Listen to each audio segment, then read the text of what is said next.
What's up, everybody, and welcome in to another edition of the Sit Down. As always, if you enjoy this video, please make sure you hit that like button. Let me know what you think of today's very interesting discussion in the comment section below. If you're new around here, you just haven't done it yet, or living under a rock and seeing this video for the first time, I don't know what you're waiting for. Hit that subscribe button below now so you never miss another sit down video. If you're currently listening to us on iTunes or Spotify, welcome in. I hope you enjoy episode 176 of the sit down. Please leave us a detailed review and a 5-star rating. If you are on TikTok, make sure you check out the sit down, updating you on crime and organized crime daily. Make sure you check us out. What's up, everybody? Welcome in. I am your host, Jeff Nadu, and I'm excited for yet another great episode of the Sit Down. We're kind of in that great time of the year. I've always said I think the best time of the year is from September 1 until January 1. You got holidays, you got good times of the year, and we're actually going to talk about something that happens every September and the mafia's involvement today on the Sit Down, a New York institution that really has been run by the mob for decades, though not much anymore. We'll talk about all the players and more. A little bit of a tease for you. Before we do that, though, I want to tell you about my friends at Pravada Cigar Club. As many of you know, I have been a big fan of Pravada for a long time. And I want to tell you about them directly because a lot of people may not know what Pravada is. They're not just selling cigars. They're curating some of the rarest, most finely aged cigars you can find anywhere. And what makes them unique is their attention to detail and the partnerships they built with the top tobacco growers and master blenders from all over the world. If you're into cigars, guys, I strongly urge you to go become a member. Essentially, what Pravada is, it's a monthly cigar company, and it allows you to get new, updated cigars, and they send you in a really nice bag in a box. It's super cool, and you'll get exclusive cigars that are hard to find, each with its own story and history. And as a thank you for tuning in to our show, The Sit Down, you can get 10% off your membership using code the sit down, all one word. You just put that in at pravadacigarclub.com after becoming a member. Promo code the sit down for 10% off. Look, guys, we love cigars. Everybody on here, a lot of the men that listen to the show love cigars. This is a great thing to have on a monthly basis. You get new, fresh boxes with new stuff, all sorts of cigars from different areas of the world. It's a great partnership, and I'm excited because I love Pravada, and I use them myself. PravadaCigarClub.com. Use code the sit down for 10% off your membership. All right, everyone, let's get into the episode. As always, we don't really have many preambles on this show. Another very interesting organized crime topic. And as I said, there's one institution in mid-September every year in New York. If you're from New Jersey, Pennsylvania, Connecticut, really wherever, even people from around the world, around the country, flock to New York for the San Gennaro feast. Now, San Gennaro is an interesting time because you can get great food, you can play games, you can be involved with Italian culture, and it goes back many years. So I want to talk about the mafia's involvement in San Gennaro because the truth of the matter is they've been very involved with it for decades. The story of the mafia and San Gennaro next on the sit down. Now, before we actually get into the festival and the mob's involvement, it's important to understand. I want to talk a little bit of history about who Saint Gennaro was. Now, Saint Gennaro was actually the patron saint of Naples, and we could see Naples in the background there. He was actually born way back in 272 A.D. in Benevento, and according to various, hagiographies, Saint Gennaro was born to a rich family, and at age 15, he became the local priest of his parish in Benevento, which at the time was a pagan parish. When he was 20, he would then become the bishop of Naples, And during a 1.5 year long persecution of Christians by a crazy emperor, he and fellow Christians were actually, um, killed. And he is considered essentially a martyr by Catholics. And if you're in Naples or the surrounding areas in Campania, Saint Gennaro is a very patron individual, and he did a lot for the Catholic religion in that area. So once immigrants started coming over to America in the tens and twenties, they wanted to honor Saint Gennaro. Now, the reason San Gennaro is when it is because as far as we know, Saint Gennaro was killed on the date of, I believe, September 19th. So they generally have the the yearly feast around that time. The Feast of San Gennaro actually would start in and around 1926, and it would begin as a procession that went up and down the block, and it would turn down the road into what we see today: stands galore with games, amusements, great food. This is a sausage operator in the 60s. This is the procession during the 30s. Now, what's interesting is in 1939, there was actually a murder at the Feast of San Gennaro seen here. A gangster called Joseph Little Joe LaCava and an associate called Rocco Faggio were gunned down at the feast at 119 Mulberry Street for what historians would call attempting to shake down and extort the owner of a bar. So we do see that restaurants, bars, game operators, food vendors, everyone along the procession here was controlled. And if you came in and tried to buck things or do things, you were taken out. Now, I'm sure during the feast in the early times, there may have still even been Black Hand folks around. But look, when we look at the Genovese crime family, when we look at the mafia, the earliest onset of the mafia in America, where do we know it was? Manhattan. Feast of San Gennaro in Manhattan. It's probably believed that when the feast started in the late 20s, early 30s, the mafia was involved. I would say it really probably got started in the 30s. And we would learn through various historians and eventually mobsters that the main family down there during this time, and as we know from history, the Genovese crime family has always been, supremely based in Manhattan, up on the west side. And the earliest onset of control of the Feast of San Gennaro was the Genovese crime family, possibly through super captain Michael Miranda. Now, I went through all sorts of historic documents.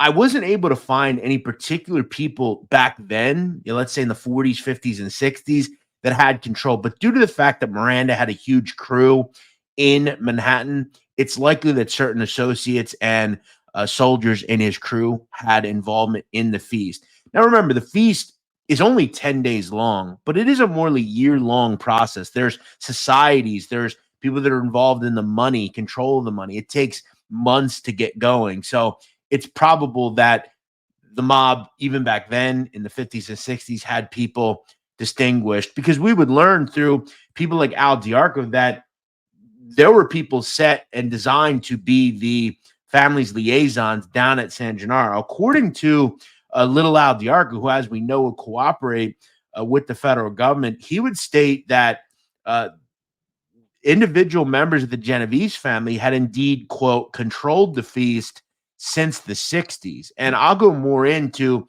Al Diarco's testimony about San Gennaro, because he talks about it at length in both the 80s and 90s about who controlled the Feast of San Gennaro. That said, the feast really got interesting when Rudy Giuliani would become mayor of New York. I've talked about this during my show that I did, Seen Here, on the Fulton Fish Market. One thing that we know that Giuliani did, okay, we know he was essentially the man who prosecuted the mafia in the 80s through the commission case. He goes and finds this old law called RICO and says, let's start prosecuting these people through the RICO Act, Racketeering Influence Corrupt Organizations Act. And he's credited as being one of the chieftains in bringing down people like Carmen Persco, Tony Salerno, Tony Ducks, Paul Castellano, Rusty Rastelli, Bruno Indelicato, Ralph Scopo, all those big commission people. Now, when he becomes mayor in the 90s, he goes back to the same thought of, and he's not wrong. We know that the mafia controlled daily things for consumers, whether it's price of goods, whether it's markets that control goods. And when you talk about the Fulton Fish Market, he wanted to go in and say, we're going to rid this market of an organized crime element. He also said, okay, we know that San Gennaro is something that people love in this city. It attracts tourism. It attracts all sorts of important things that this city needs, particularly in Manhattan, to keep going. So what we're going to do is we are going to expel it of scoundrels that are stealing and making it more expensive for both vendors and then consumers. Now, Giuliani makes these claims. That said, in the mid-90s, Figli di San Gennaro, so the Feast of San Gennaro Incorporated, institute a new president. And he's a local to Manhattan. He owns a restaurant called Danico. It is a person called Perry Criscitelli. Criscitelli is named president of Figli di San Gennaro. So essentially everything that is controlled in San Gennaro, Criscitelli, who's this big budding businessman and restaurateur and wears gold bracelets and gold sunglasses, he's the new man at San Gennaro.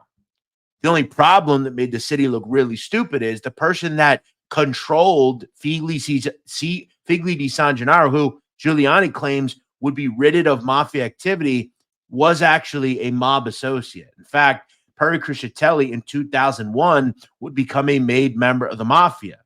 Now, one of his relations was a person called Al Walker Embarado. Embarado had been a heavyweight in the Gravano crime family for decades. Now, Criscitelli actually began his career as an associate to the Genovese crime family, but eventually his relations, Al Walker, would get him transferred to the Gravano crime family. So hear what I just said. Giuliani, who wants to stamp out the mafia from Figli di San Gennaro, doesn't quite understand that the president just elected to be president of Figli di San Gennaro is actually a mobster with a bunch of mob ties. Now, what's interesting is we would find out that Rudy Giuliani absolutely loved Danico. In fact, he approved the terms of a 45-year-old lease for Danico, where they would have to pay rent of just $680.50 a month. Now, at one point as well, Mr. Giuliani would claim that Danico was his favorite restaurant in New York. Now, we see this a lot from Mr. Giuliani. Mayor Giuliani, again, didn't like the mafia, and he definitely did things to prevent the mafia from continuing to exist. That said, we do see a lot of hypocrisy in his decision-making, obviously not doing his due diligence and figuring out who Perry Criscitelli was.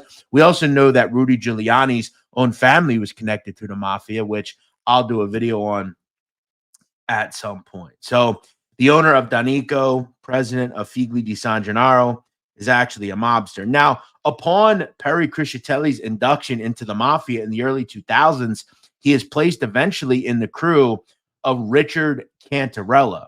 Now, obviously, once Cantarella flips and the family is set on its head, Cantarella is obviously someone who becomes an informant, and Criscitelli is placed into the crew of Vincent Basciano. Now, Basciano made that known through a recorded conversation he had with James Tartaglione. At one point, he would claim that Perry was with me now, and that, quote, Perry's going to stay in the background. I told him, you ain't going to be used for nothing, meaning violence. You're an earner. You know there's shooters and earners. You're an earner. Get on your feet. Do what you got to do.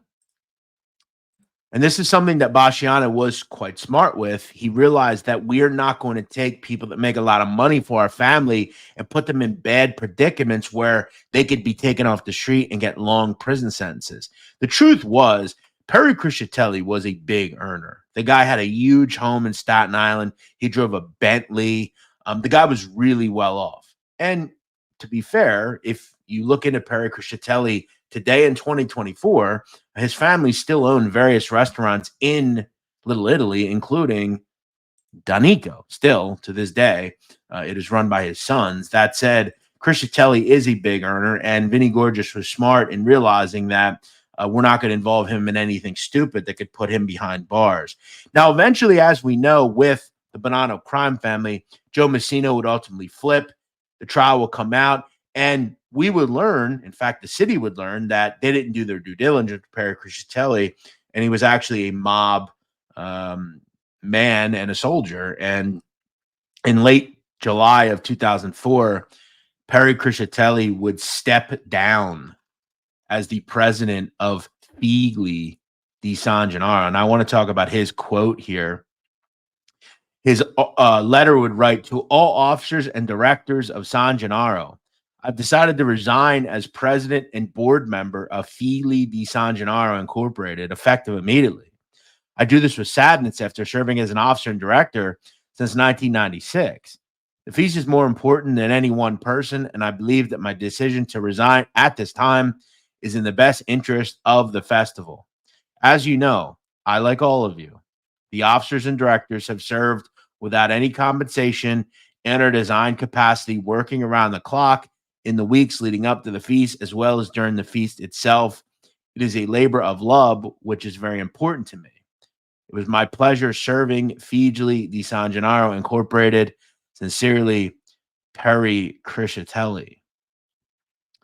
And keep in mind, Perry Criscitelli lived in a gated community called Ocean Gate Estates on Staten Island, in a columned mansion looking over a lake and a magnificent ocean view on the other end. Now, journalists would go to the door of Perry Criscitelli asking his wife about her husband's alleged mob ties, to which she would say, quote, "It's all not true," according to the New York Post.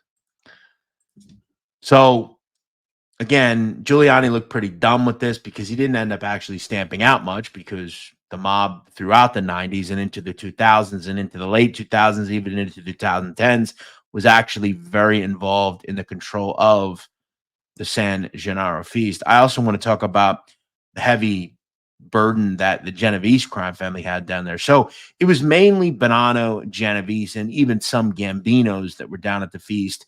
Now, during the 90s, according to Little Al Diarco, he would state that the main captain at San Gennaro in basically the early to mid to late 90s was James the Little Guy Ida.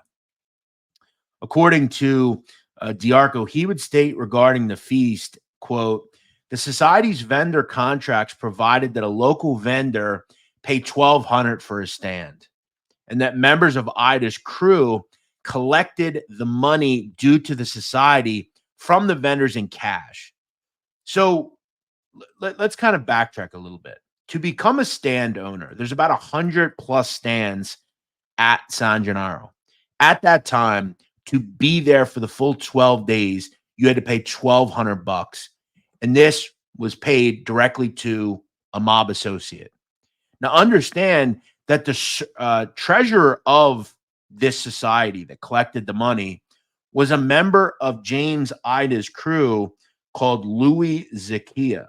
He was the treasurer of the society, according to Little Al Diarco. That said, when it came time to collect money, so you were only supposed to pay $1,200. But according to Diarco, he would state that they would actually take an amount at around $3,800 for each stand, and that the $2,600 that was supposed to go to the society actually ended up going to the coffers of the Genovese crime family. Now, the crew who supervised this scheme, both its leader were Ida, and he at that time was also the consigliere of the family. So keep in mind, if there's 100 stands, let's say, the Genovese crime family for 10 days, just 10 days, took approximately $2,600 from each stand. Just in extra fees, the family made $260,000 for just 10 days. That doesn't count the fact that they're also skimming. They're extorting those individual people for the profits they're making. Throw in the fact that they control food, they control Literally everything. Everything that goes through the feast, the mafia controls. Now, Diarco would also state at that time that he learned that that they controlled the curb space and they ran the fees. They had association that was housed in a store with a saint on it on Mulberry Street. He added that the curb space alongside the whole length of Mulberry Street was rented and that they rented it for stands and collected money on that as well. Diarco would then name individual members of the Genovese crime family who he had, quote, controlled the feast since the 60s. He stated that from 1998, when I became a captain in the Lucchese family, from that point forward, Jimmy Ida had control of that. When asked how he knew that, he replied, quote, by talking with Jimmy and also with disputes that I had between Jimmy and Mickey Domino over our bread interests at the feast. Now, obviously, he's mentioning James Ida as well as a person called Mickey Domino, a.k.a. Michael Generoso. Now, I will do a show on Mickey Domino Generoso down the road. He is a guy who goes back decades in the Genovese family and would eventually become the underboss under Barney Bellomo of the Genovese family. So Al Diarco painted a very interesting picture of what the feast actually looked like and that every facet of it was controlled by the American Mafia, most notably the Genovese family. Now, around 1996, it was discussed that one of the main people as well down there for the Genovese crime family was this guy, a person called Anthony Tony Waterguns Pisapia. Now, Pisapia gets his nickname due to the fact that he ran a water gun fun stand at various feasts, not just at San Gennaro, throughout New York and the mid-Atlantic areas. Now, Pisapia, in terms of him, extorted individual stands for profit shares, as well as ran card and dice games along the route and withheld profits meant for charity. Now this is pretty interesting. According to FBI agent Michael Campy, he would state, quote, Tony Waterguns is the Genovese crime family's representee who controls the feast and other New York feasts, and that a stand operator cannot participate in one of the feasts without Tony Waterguns' approval. Now, eventually, down the road, Pisapia's home was raided by the FBI, and they found records linking him to the San Gennaro feast and other feasts in the area. The raid also indicated the old saying that most rich businessmen still have the first dollar they earned, according to the FBI. Now, in addition to 9 bank books with deposits of $940,263, agents seized many thousands of dollars wrapped and packaged in safes, plastic bags, and envelopes, indicating there was some sentimental value attached to them. For example, according to the FBI, found in several safes were $150 bills, 25 rolls of silver dimes, one $10 bill, one ripped $1 bill, 4 $1 certificates, and one gold JFK silver dollar, as well as one 1971 $1 bill and a white box of 15 gold coins. Now, agents also found and seized tools of the trade of Pisapia, including 4 green money aprons and a box containing 15 water guns, which indicate Pisapia's involvement with a water gun game. Down the road, Pisapia, alongside associates of his, were involved in being indicted and spent time in prison, as they were indicted in the early 2000s. Now, it doesn't stop there. Within the last 15 years, we have seen the Genovese crime family still involved in San Gennaro. Let's go back to between 2008 and 2012. A capo, who is, according to the federal government, still a captain in the Genovese crime family, a person called Conrad Iniello, was involved in direct extortion of stands at San Gennaro, stating that if you didn't pay an extortion or a mob rent, you would be physically assaulted by an enforcer that worked for Conrad Aniello called Ryan Ellis.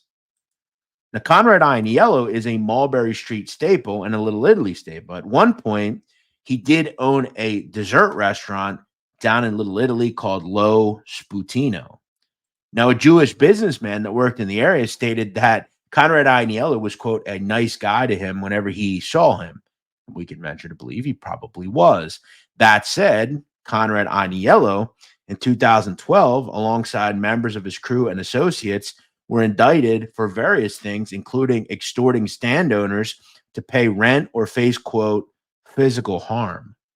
Now, all of the individuals I've mentioned here today, including Aniello, Pisapia, Criscitelli, James Ida, all of these people were likely involved in skimming profits from the Feast of San Gennaro. And what this means for the consumer is higher costs of everything. So let's say a sausage sandwich was $6. Well, now it's probably $9 because we have to figure in, if we're a vendor, costs to pay scumbags that are in the mafia for no work they've done at all. Now, remember, too, the San Gennaro feast is supposed to donate profits to charity. When the mob was in control, they donated about 3% of the profits. Now, once the mob was ridded of San Gennaro, the donations went up slightly, but not much. It's not the mafia controlling San Gennaro today. It's just corporate people, or not corporate people, but higher end city people that just skim as well. So let's not pretend that it's just the mob skimming. Someone's still skimming. In the end, Conrad Aniello would be, as I said, indicted in 2014. He would be sentenced to 3.5 years in federal prison. I want to read what the judge in this case, Nicholas Garifas, would tell Conrad Aniello. He would state to Aniello, quote, "You need to apologize to this country. You need to apologize to America. And frankly, your behavior disgusts me. I'm tired of watching mobsters come into this courtroom and apologize to their families when they should apologize to the country." He would also tell Aniello, quote, "It's clear from wiretaps that you were just strong-arming locals as well as others. You just wanted it your way. It's bad for America. You're bad for America." And he's not wrong. You know, if I'm a judge like Garifas, I mean, how many guys has he seen come in and whine and complain that, you know, they shouldn't go to prison because they're old and they're tired and, you know, they have health problems? They never apologize to the consumers. It's always, "Hey, I'm sorry to my family." And that's good. You should apologize to your family. And I truly feel bad for people that are family members of these people because they didn't do anything wrong. The wife of Conrad Aniello didn't do anything wrong. The daughter of Conrad Aniello didn't do anything wrong. Now, we know the Aniello family. He is not Matty the horse's son. He's a nephew, I believe. But this family's been involved with organized crime for decades. They own Umberto's. You know, they own dessert shops. Conrad Aniello down the road was jammed up as well in a case in 2016 involving people like Patsy Borrello, Joey Merlino. He is currently 80 years old, and it is said he is still a reputed captain in the Genovese Crime Family, operating mostly out of Manhattan and down in Florida. Conrad Aniello allegedly lives on Staten Island. So is the mafia still in control in 2024 of the Feast of San Gennaro? No, it's not. Not that we know of. That said, someone is still making money off of it. It's just not the mob. And I guess long term, the government did a decent job of, again, stamping out of organized crime out of a lot of industries. They're not in the Fulton Fish Market anymore. They're not at the Feast of San Gennaro. They're not at the Garment District. You know, there's a lot of things they're not in. That said, the mob still very much is involved in the restaurant business. You look at today in Little Italy, what's left of Little Italy, there are still a lot of mobsters that control restaurants and eateries. They include Baby John DeLutro, who is the owner and cannoli king of Little Italy. That is his word, not mine. John DeLutro is a reputed member of the Gambino crime family. In fact, his uncle and father We're both longtime members of their family, and he is John DeLutro, a convicted narcotics dealer. That said, you can go to the Cannoli King, and John DeLutro is there. You could take a photo with him. You could talk to him. Now, I don't know if he would talk to me, but you can go speak to John DeLutro. He is always at Cannoli King. He is a staple in Little Italy. He has been seen interviewed. In fact, within the last couple of weeks on San Gennaro, he's been in documentaries about San Gennaro. Do I think John DeLutro is active? I have no idea. But he's a member of the Gambino crime family. Also down in Little Italy is Joe Cafe DeSena. He gets his name Joe Cafe due to the fact that he owns a eatery in Little Italy. Also is the owner of Lombardi's Pizza, a person called Johnny Hollywood Brescio, who owns what's called the oldest pizzeria in New York City, which is Lombardi's. Also still down there is Gravano crime family member Perry Cicale, who has owned various restaurants as well. If you're interested in attending San Gennaro, it is going on right now in Manhattan, September 12th to the 22nd. So you still have 5 days to go down there. I've actually been to San Gennaro. It's pretty cool. It's a great place to go. I actually talked about San Gennaro in a video I did on a person called Little Angelo Spada. His mother owns a stand called Lucy's, the sausage and pepper stand. They have great sausage and peppers down there. The Zeppelin's very good. All sorts of good food down there. It's a great time. It's definitely very commercial now. It's a lot different than it once was. And we know that Little Italy has significantly shrinked over the years. But I thought I'd do a little history lesson. Feast is going on right now, so why not? Is the mob still in control of San Gennaro? No, but it was pretty recent that they were, and they definitely made a lot of money over the years. I hope you enjoyed this video. As always, make sure you comment what you think about it in the comments below. If you'd like to support us further, please hit that super thanks icon underneath the video. We'll see you next week here on the Sit Down.